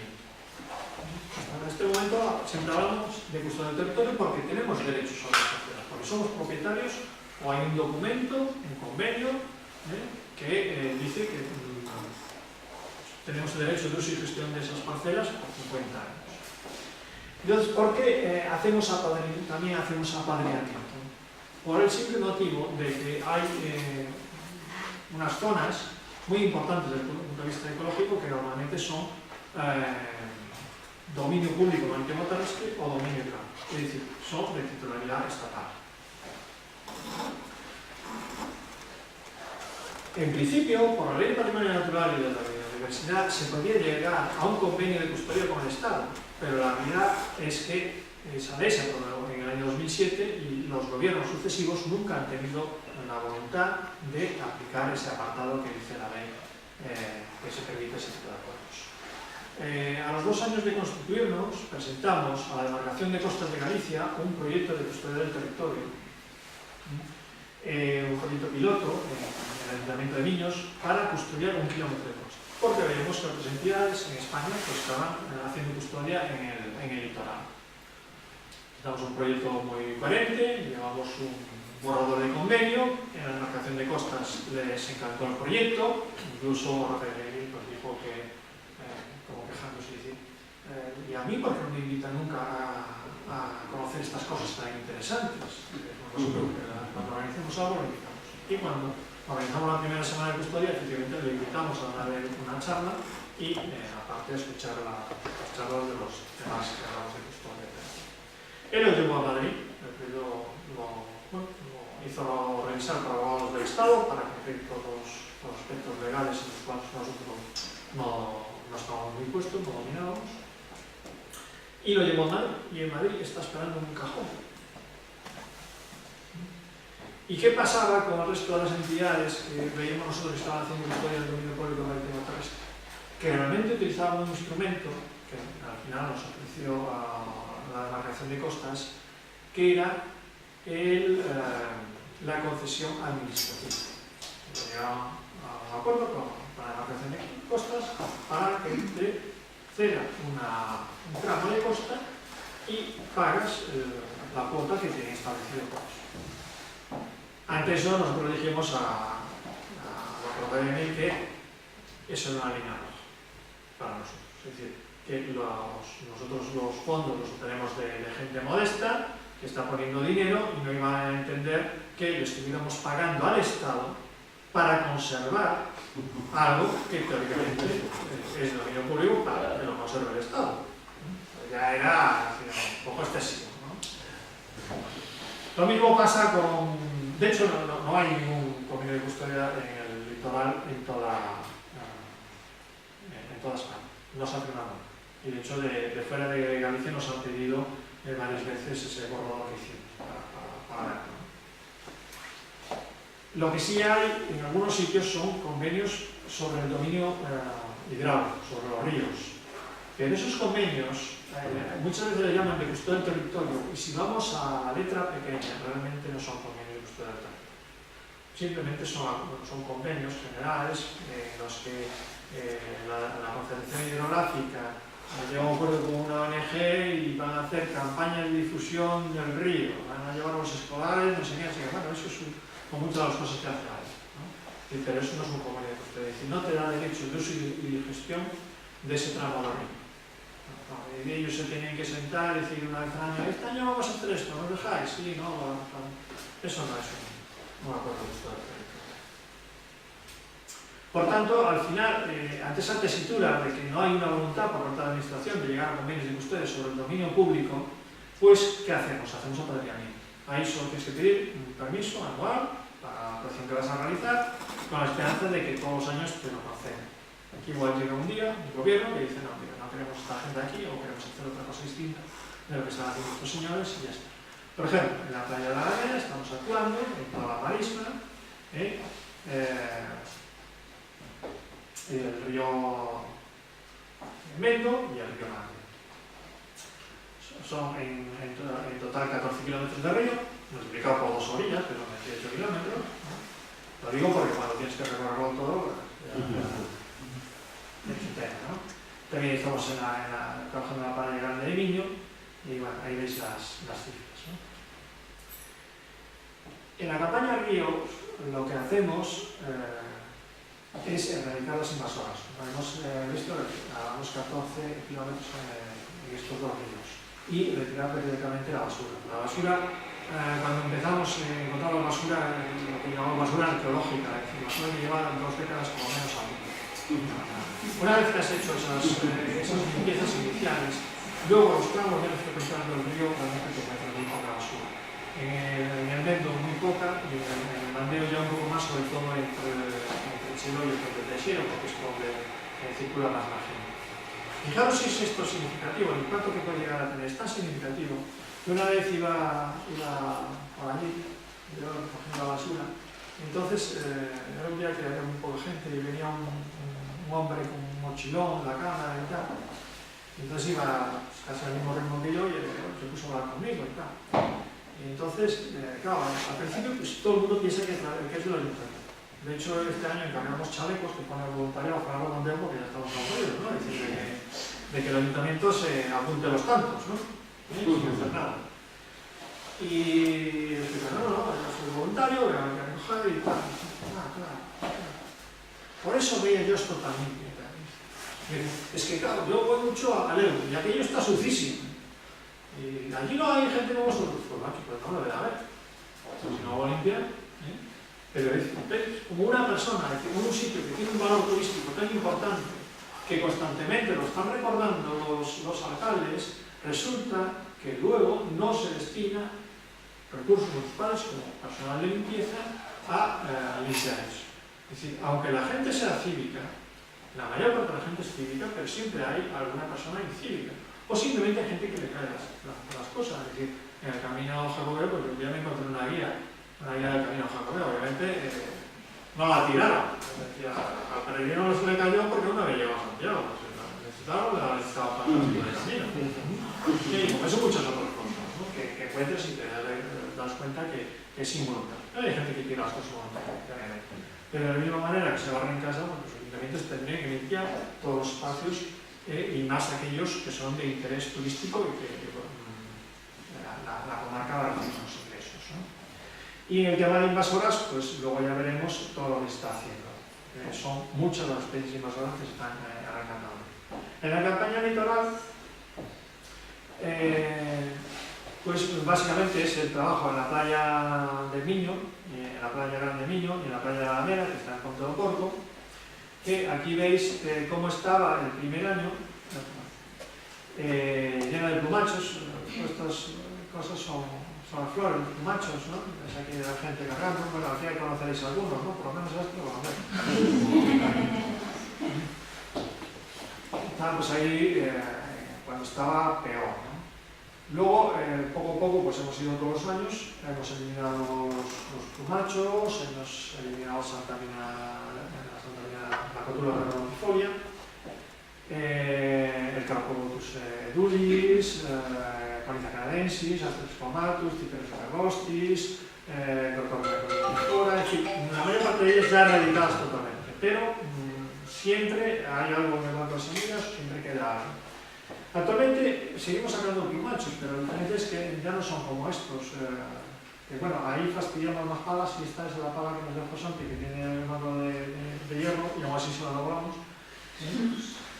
Ahora, los nuevos de ellos tienen una cuarta o con mucho dos cuartas. Y hay que ir a arrancarlos en invierno, que es cuando mejor se ven. En invierno la vegetación está agostada, pero el plumacho tiene un color verde muy específico y es muy fácil de localizar en invierno. Y además pequeñito, lo arrancas y tan ancho. De todas maneras, este invierno localicé a 6 que eran ya grandes, de altura, no habían florecido nunca todavía, escondidos entre la vegetación de la pequeña zona húmeda. ¿El verde es más intenso o...? Es un verde azulado, es distinto. No es que sea más intenso, pero porque, claro, ahora nuestra vegetación agosta, este no agosta, entonces siempre destaca y identifica, yo lo identifico muy fácilmente por el color. Y además las puntas siempre se retuercen algo, o sea que es fácil de trincarlos en esta época de año, ¿no? Y bueno, pues eso, que aún este año arrancamos 6 un poco grandes. Ahí ya utilicé una nueva técnica, que es llevar una palanca de estas forestales, una barra de hierro grande, llevo un cepo para hacer palancas, solamente debajo del macho pinzas y lo levantas, una persona normal no los puede levantar. Aquí en este trabajo encontramos también un arbusto, que es el Dorismium rectum, que íbamos a arrancar porque pensábamos que era una planta exótica, pero por el principio de precaución, como pregunta primero lo que es, hablamos con Elvira Sotillo, la doctora de botánica que tiene la Universidad de La Coruña, y resultó que es una planta autóctona, no tiene nombre gallego, los nombres castellanos se hacen por anchacabras, porque es una planta que es de distribución mediterránea, pues es excepcional aquí en Galicia. De hecho, solamente se había localizado en 2 provincias de Galicia, y con esta cita es la primera y única de la provincia de La Coruña. En ese momento había una ejemplar, la I-14, de Babín, y bueno, es una de las cosas que a veces te encuentras en valores naturales cuando estás trabajando en el mundo. La campaña de Ramos Vías es un ejemplo de los trabajos que hacemos con invasores. Se empezó a trabajar en el Mandeo, allí en Chelo, y al final hemos librado los tramos que patinamos en el Mendo y en el Mandeo, los hemos librado de la Carcosa. Ahora se puede ir, se da un repaso, pero se cogen cantidades muy pequeñas. No pesamos la rama no es un propágulo, es decir, la puedes tirar allí que no pasa nada. Lo único que importa son los tubérculos. Normalmente decimos bulbos, pero técnicamente son tubérculos, como la patata, es decir, no tienen capas como una cebolla, ¿no? Entonces sí que pesamos los tubérculos y hemos hecho un cálculo y hemos retirado unos 175.000 tubérculos de carcosa.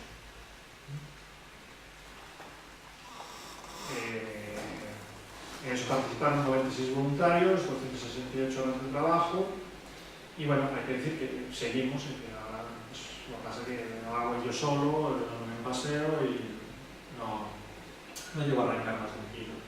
Siempre queda algo. Hay que estar insistiendo varios años hasta que puedes dar los totalmente desafíos, porque siempre queda alguno entre unas raíces, ¿sabes? O sea, no es una cosa de constancia. Lo mismo pasa con la Tradescantia, que tenemos la Tradescantia, que es, en ese caso el propágulo es las ramitas, y hay que tener mucha paciencia de arrancar por las ramitas. Pero bueno, no son las únicas, es decir, aquí veis todas las especies con las que hemos trabajado, que vienen siendo 24 especies que se pueden clasificar como invasoras y 4 de exóticas naturalizadas. O sea que es un esfuerzo bastante grande. Y ya bueno, aquí se están mezclando tanto las que hemos arrancado en los ríos como anajos. A veces que coinciden, otras que no coinciden. Por ejemplo, la línea del Comis está prácticamente eliminada de la playa de Miño, costó bastante esfuerzo, y ahora que ya podemos lanzar las campanas al vuelo, he descubierto que del otro lado de la carretera, del lado de la marisma, hay un foco de vinca de Comis.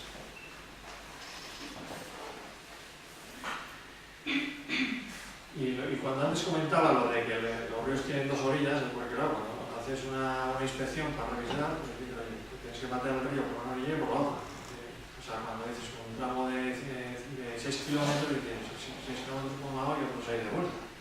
Y al final son horas que ya simplemente andando, luego ya el tiempo que estás trabajando. Y luego muchas veces tienes que cargar con todos los propágulos, tienes que cargar a cuestas, porque no hay carretera. Cuando, por ejemplo, el bambú, son los rizomas, porque tienes que llevar la caña dejando ahí. Mirad, aunque los permisos que te dan te dicen que tienes que llevarte todo, es una borrada. Es decir, ¿para qué te vas a llevar las cañas? Pesa un montón, tengo 1,5 kilómetros hasta el vehículo, por una senda estrecha, ¿no? Le dejas el rincón a pudrirte y tú te llevas solo por parte. Pero aún así, pues son sacos que igual te pesan 30-40 kilos a hombros por un camino estrecho a la orilla del río que arriba. Bien, esta campaña de corregata nace porque ya hemos celebrado 3. Bueno, ahora dentro de unos 6 o 3.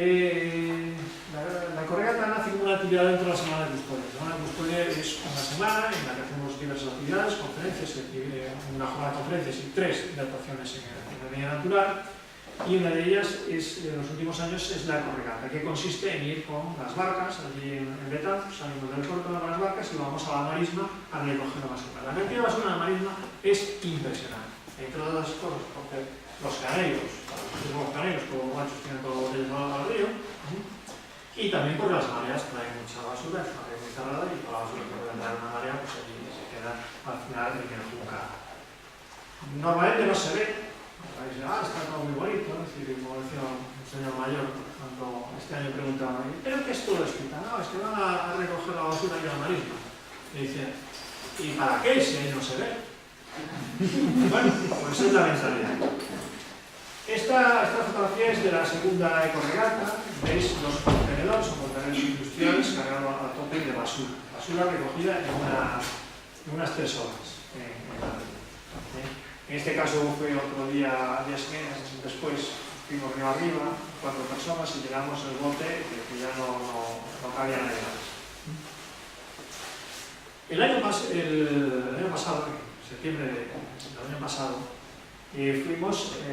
centramos la ecorregata en el entorno del Pazo de Mariña. Allí recogimos 75 ruedas, pero de esas 75 ruedas, 63 ruedas eran de cambio. La rueda de cambio es de 60 kilos. O sea, estamos hablando de un impacto de la actividad tremendo. Se llenó un contenedor de 10 metros cúbicos. Se llenó una saca de 1 metro cúbico de uralitas. Y aún quedó basura más que no cabía en el camión. De hecho, todas las ruedas el camión no pudo cargar con todas ellas, tuvo que dejar 20 y pico ruedas allí para un segundo viaje. Y aún nos quedan 12 que no nos dio tiempo a sacar, que están clavadas allí en el fango esperando que volvamos. Es decir, que hay trabajo para unos cuantos años ahí en la ría. Pero lo que quiero resaltar es que el trabajo que hacemos, no, llevamos cuatro corregadas. El primer año sacamos un contenedor y medio, estas son las fotos del segundo año, el tercer año sacamos todos los contenedores y este año fue en mayo. Pues esta ha sido la empresa. Bueno, todo esto gracias al voluntariado, porque al final, como dijimos, no hay socios, entonces ahí se convocan jornadas de voluntariado para hacer las actuaciones en el campo. No hay que olvidar al voluntariado que hace todo el resto del trabajo de Fran Romandero. También es voluntariado, pues lo que estoy haciendo de aquí, es voluntariado ir a negociar la compra de una parcela, es voluntariado, pues tenemos una chica que es contable y como parte de su voluntariado todos los años nos hace las cuentas, según el plan contable. Aquí vemos voluntarios de la Xunta que bueno, gracias a unos jóvenes nuestros pues han venido a trabajar, han venido a los campos de trabajo, scouts de Santiago que vinieron a reparar aquí un muro de piedra. Esto también son scouts de Galicia que esperan a la raya de esta es la Californis. En fin, gente de todas partes que viene a trabajar. Aquí están en la Alameda, aquí están en el Mandeo, esto es de la Ría, esto es Los Bellos, cerca de Aranga. Y también hay todo el trabajo de divulgación, que bueno, aquí ya a la vista, claro, me cabe poner más texto, pero bueno, hay más charlas que se han dado, hemos ido a hablar con el territorio y nos ha invitado. Aquí veis a José Emilio en aquella primera semana del territorio, hablando precisamente de la cuestión electoral. Y aquí podéis ver una experiencia muy bonita que hemos tenido de educación ambiental. Como dijimos, nosotros nos sentamos custodia del territorio, pero no hacemos ni abogas ni educación ambiental ni cosas así. Salvo, como en este caso, cuando es educación ambiental orientada a la custodia del territorio. Este es un álbum de cromos que se hizo custodiando la Universidad de la Naturaleza de las Marinas. La protagonista es Donna, nuestra mascota, que nació el día anterior a la constitución de Fran Romandero, allí en Aranga. Y es un álbum, el otro protagonista del álbum es este guarda forestal, guarda medio ambiente. Y entonces es un álbum en que cada página es un hábitat de la comarca y los niños tienen que pegar los cromos de especies amenazadas, especies invasoras, etcétera, etcétera. Esto se hizo en colaboración con el Colegio de Sal y sus contornos. Y entonces los niños pues, salían al campo, hicieron las excursiones a los pastores protegidos. Aquí se ve recogiendo basura en Michelo. Estos son los más pequeños, que además eran muy formales, curiosamente.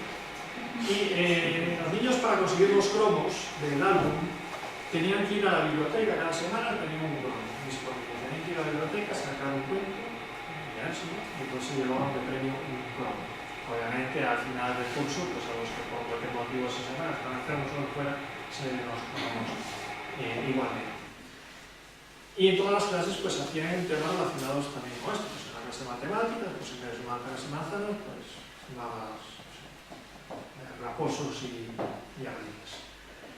Y ellos, entre otras cosas, lo que hicieron fue el Día de Letras Gallegas organizaron un rastrillo en el gimnasio del colegio en el que pusieron a la venta cuentos y libros que le habían leído y pues uno ponían a la venta, ellos compraban los que habían leído, etc. Y juntaron dinero suficiente para comprar 2.000 metros cuadrados de caballero. Y aquí los podéis ver, este es el notario, Oscar Manuel Bateloma, estoy yo, y esto soy una delegación de los alumnos viendo qué es eso de hacer una escritura, de comprar. Es decir, el notario pues se portó estupendamente con ellos, les enseñó toda la notaría, les explicó lo que era una notaría, que son niños de primaria, ¿no? Y asistieron al acto de compraventa. Aquí al otro lado está el propietario y bueno, pues se llevaron una fotocopia de la escritura donde dice que esa parcela fue comprada con el dinero que habían juntado ellos y que se destinará, como siempre, a perpetuidad la conservación de la naturaleza. Fue una experiencia muy bonita porque luego llamó a la televisión de Galicia y pues los entrevistaron, hicieron un programa en directo, etcétera, etcétera. También otra de esas cosas que existen relaciones institucionales, pues es este convenio de colaboración con la Universidad de La Coruña, es el proyecto de aprendizaje de ese servicio, que coincidimos mucho con Hábitat en el tipo de actuaciones que van a realizar los estudiantes, y están pendientes de presentar los resultados, por ejemplo, del estudio de biodiversidad de la Playa de la Alameda, de Espenuca y otras. Bueno, estamos llegando al final de la charla, y esto es un lema que me gustaría que lo grabarais en la memoria, porque hay gente que cree que la conservación de la naturaleza se puede hacer así de cualquier manera, y no es así. Todas las ONGs tienen que estar muy preocupadas por su fuente de financiación, tienen que cuidarlas mucho, y sobre todo también deben de procurar que la administración redacte normas que favorezcan una correcta financiación de las ONGs. Por ejemplo, he visto un documento que parece que los fondos LIFE de la Unión Europea en el horizonte del 2020 contemplarán la financiación al 100% de los proyectos presentados por las ONGs. Actualmente no es así. Actualmente te financian el 50% en determinadas situaciones, y cuando son hábitats prioritarios o especies prioritarias puede llegar al 75%. Conseguir un proyecto millonario de 2 millones de euros el 50% no es fácil, porque el 50% es 1 millón de euros. Y no hay ONGs aquí en Galicia que puedan hacer eso. En cambio, un proyecto financiado al 100%, pues igual sí que lo pueden hacer. Lo mismo pasa, que lo estamos comenzando, con las subvenciones de edificación, que solo te subvencionan al 80%. Hemos visto que las subvenciones de la ARED tienen problemas, como que te dicen en tal mes tienes que acabar. El año pasado teníamos una solicitud de subvención a la ARED para acometer los proyectos en el Picoto Pequeno, y era a mediados de septiembre cuando nos llaman para decir: oye, que tenéis que tener ejecutado esto a mediados del 15 de octubre. Sí, vale, pero es que no nos habéis comunicado la concesión. Queda solo un mes, hay mucho trabajo que hacer, hay que cortar eucaliptos en una pared vertical con descenso de escalada, hay que quitar una de estacionamiento, hay que llamar a un albañil para que haga unas cosas, hay que poner un portal, etcétera, etcétera. Hay que concatenar una serie de trabajos que es imposible aquí en Galicia hacer, y más cuando estos trabajadores pues, también tienen su agenda y tienen sus compromisos con otros clientes. Entonces tuvimos que renunciar a esa subvención. Y aún así esa subvención no se dio al 100%. Con lo cual, aparte de tener liquidez para pagar todas las facturas, luego presentarlas, esperar unos cuantos meses a que te las abonen, hay que recordar que no te van a abonar al 100%. De hecho, estos días estuve hablando con una funcionaria de la Xunta, porque acaban de salir unas subvenciones para Red Natura,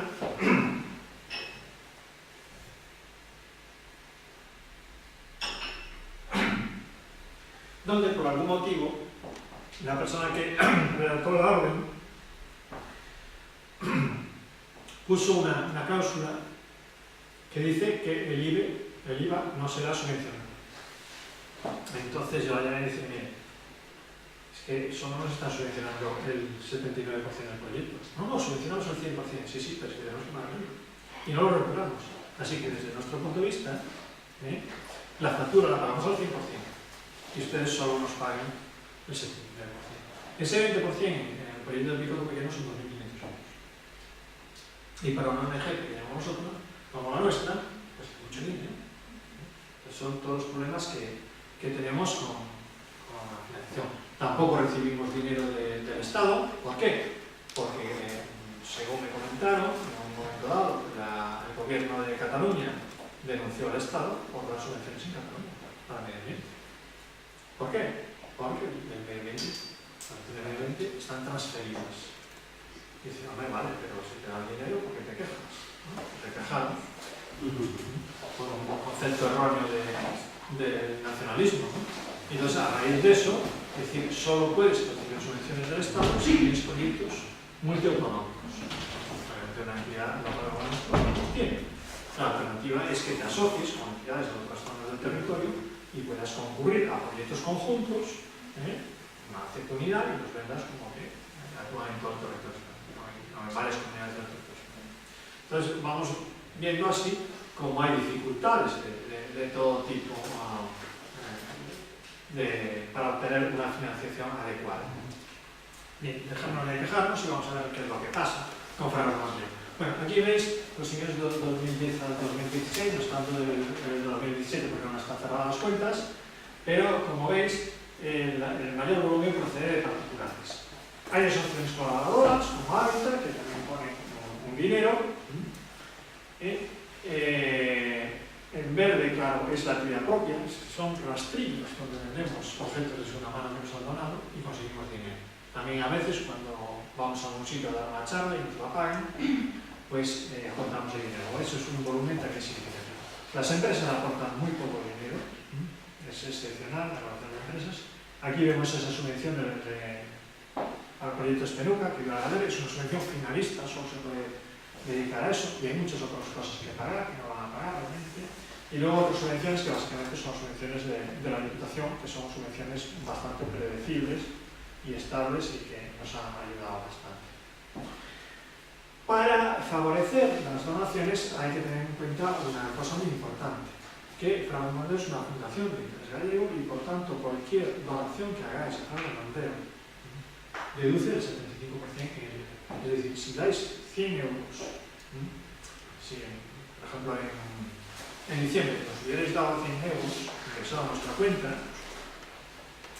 pues resulta que en enero habríamos enviado a la agencia tributaria vía internet el certificado de que habéis donado 100 euros.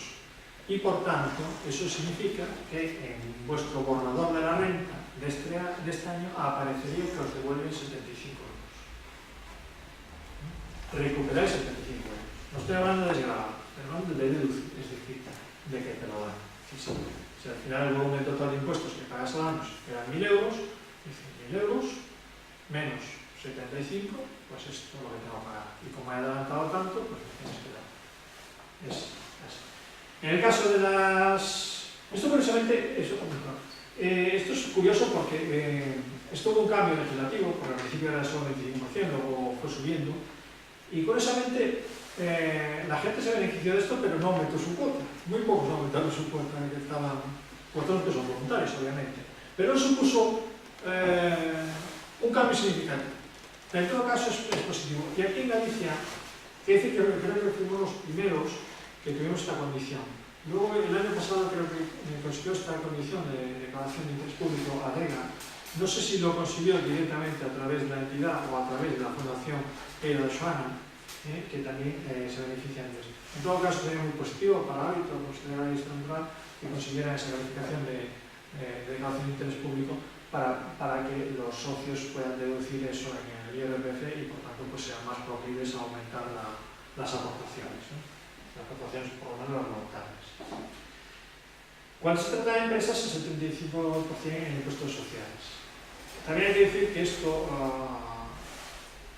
deducción del 75% es para importes de hasta 150 euros. A partir de los 100 euros se calcula de otra manera. Pero bueno, que ganará la gente que haga evaluaciones sociales. Y es curioso que a las empresas tampoco no le ninguna importancia a esa deducción. ¿Por qué? Porque como el departamento que te da la deducción no es el que paga los impuestos, el otro departamento es indiferente.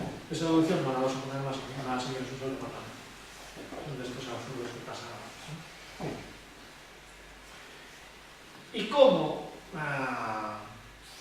gastamos ese dinero?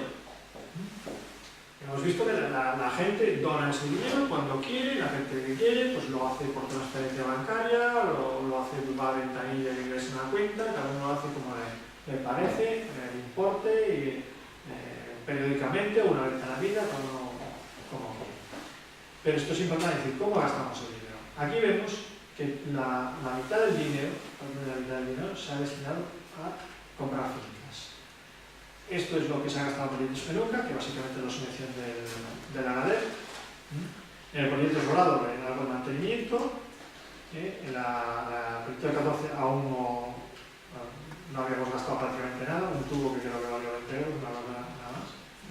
En el proyecto de la Roda también hemos gastado muy poco. En equipamiento hemos gastado bastante, son las subvenciones de la Diputación, que las destinamos sobre todo a comprar herramientas, hemos dar también un remolque, importante para nuestra actividad, una motosierra, una desbrozadora forestal, en fin, actualmente tenemos las herramientas adecuadas para todas las actividades que realizamos. Eso es muy importantísimo para que los voluntarios sean eficaces en su trabajo. El voluntariado, pues claro, hay que pagar seguros y, bueno, otros gastos, que es el gasto corriente. El gasto corriente o es bajo, es ese, la RSPB, por ejemplo, gasta el 2%. En todo caso, cualquier cifra inferior al 20% se considera útil. Las ONGs que gastan más del 20% de su dinero en gasto corriente, el 20% de sus ingresos en gasto corriente, no son entidades eficientes. En Estados Unidos ya hay casos escandalosos de que destinen al 80% de gasto corriente y a la finalidad de la actividad solo el 20%, o incluso a veces solo el 10%. Es decir, eso es lo que llamaremos un chiquito, no lo llamamos así. Y bueno, en lo que gastamos más dinero es en telefonías, porque bueno, pues eso es lo que cobran las compañías telefónicas, pero en todo lo demás estamos haciendo somos muy austeros, sobre todo gracias a que muchos voluntarios ponen cosas de su bolsillo, ¿no? Es decir, por ejemplo, la gasolina. Y aquí vemos las cuentas de otro modo. Nosotros tenemos dos fondos, lo llamamos el Fondo de Conservación, que es el dinero que donan las personas, porque nosotros aseguramos a todas las personas que todo su dinero se va a destinar íntegramente a la compra de parcelas. Entonces aquí vemos, bueno, los primeros años que lo comprábamos, ¿no? Pero luego compramos, vimos que casi ya quedamos a pie. Ahora queda un poco de margen, que es el que estamos utilizando de liquidez para poder pagar las subvenciones. Y este es el fondo de actividad, que es el dinero que obtenemos con la actividad propia, que vemos que hay un remanente, pues, que nos permite seguir pagando la factura del teléfono y otras cosas menudas que no puedes meter en las subvenciones. Porque la solicitud de subvención, por ejemplo, la Diputación te exige demostrar que ese gasto tiene relación con la actividad que te están subvencionando. Y como yo lo demuestro, ¿cuáles son las llamadas telefónicas que están relacionadas con esa actividad y cuáles no? Me he gastado 20 folios, 50 folios, el tóner, la copistería, al final da tanta lata justificada que prefiero no presentarlo para no arriesgarte a que te invaliden la solicitud de subvención. Pero bueno, que las subvenciones no es una panacea como a veces se piensa, ¿no? Bien, todo este rollo que se ha agregado hasta ahora, que no me hiciste ninguna pregunta, no sé si es porque ya os he saturado.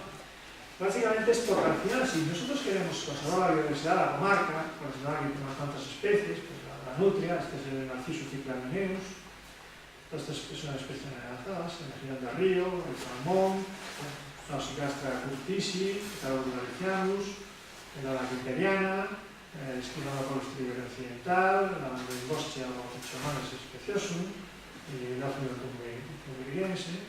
Es decir, si queremos proteger todas las especies como no proteges el hábitat, no hay motivo. Esto no estamos hablando del licidérico. El licidérico puedes hacer unas adaptaciones de vida en cautividad, porque es necesario esa especie, pero no tiene sentido vida en cautividad en ninguna de estas otras especies. Pero sí que necesitas proteger los hábitats para que se reproduzcan, para que tengan lugares donde alimentarse, donde tengan tranquilidad suficiente para aumentar sus poblaciones y tener un futuro. Y ya la última imagen será esta, que es una imagen muy ilustrativa, porque aquí podemos ver un grupo de personas en una de las ediciones de la Semana de Custodia que están arrancando una pequeña plantita que está que hay por allí, que se llama la cultura coronififolia, se la reina de agua. Entonces está ahí la gente agachada, un día soleado, a la playa, estupendamente, arrancándola, no se necesitan grandes herramientas, con esta llega. Y este niño pequeñito, no sé qué edad tendría, ¿no? 3 años, 4 años, estuvo ahí con un valiente trabajando como todos los adultos 2 horas y media. Y entonces llegó un momento que va a decir a la madre: mamá, me he cansado de jugar, me voy con los niños. Es decir, para él, lo de estar ahí, como estuvo, arrancando las plantitas, y luego cuando se llegaban los capachos, los iba a vaciar a las sacas y tal, para él, al final era un juego. Los otros niños abandonaron antes que se fueron a la playa a jugar ahí con los palos y tal. Entonces este niño se lo puede pasar bien un domingo por la mañana y hacer un trabajo de eliminación de especies ópticas invasoras tan serio como el de cualquier adulto, pues obviamente cualquier ciudadano puede hacer. Y porque tiene un día o dos en todo el año a trabajar con la conservación de la naturaleza, pues nadie se les no. Si nadie tiene dos mañanas de domingo en todo el año para ir a conservar la naturaleza, es decir, tiene un problema gravísimo de organización de su vida. Eso está claro, ¿no? Y bueno, para mí es un mensaje de esperanza en el sentido de decirle cómo los niños pueden estar enseñando a los adultos. Siempre vendemos la moto de enseñar a los niños cosas, pero no les tenemos que enseñar a los niños cosas. A los niños lo que tenemos es que demostrarles que creemos en esas cosas. Si tú le enseñas a los niños, es decir, en el aula, hay que respetar la naturaleza, no se tira la basura, no sé qué, los niños reciben eso, lo van a recibir como el cuento de los Reyes Magos. Una cosa que te cuentan porque eres niño, pero cuando eres adulto no lo haces. Y no lo haces porque los adultos ni creen los Reyes Magos ni van a liberar especies invasoras. Pero si realmente van contigo y disfrutan de la jornada, eso les va a quedar grabado. Y puede que en el futuro también ellos sigan con esta actividad, creyendo en esa actividad como cree toda esa gente que está por ahí. Y bueno, nada más, simplemente daros las gracias. Ahí está el nombre de cuenta para que quiera hacer algún ingreso, y como siempre recordar a todas aquellas personas y entidades, empresas que han colaborado en algún momento con nosotros de alguna manera. No siempre con dinero, porque algunas veces, como decía, pues, el centro de gestión que nos lleva la contabilidad, el Valle, que nos dio unos árboles, unos castaños monitorizados, casualidad con nosotros, en fin, un montón de entidades en donde por ahí también está algo.